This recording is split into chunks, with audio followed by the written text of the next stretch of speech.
Nissan Micra k12 2006, 70,000 miles on the clock. Got a rumbling over rough noise, and this is what it sounds like.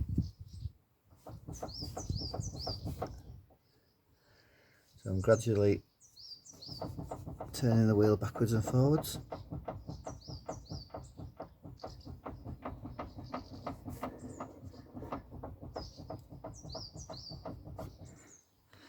Any ideas?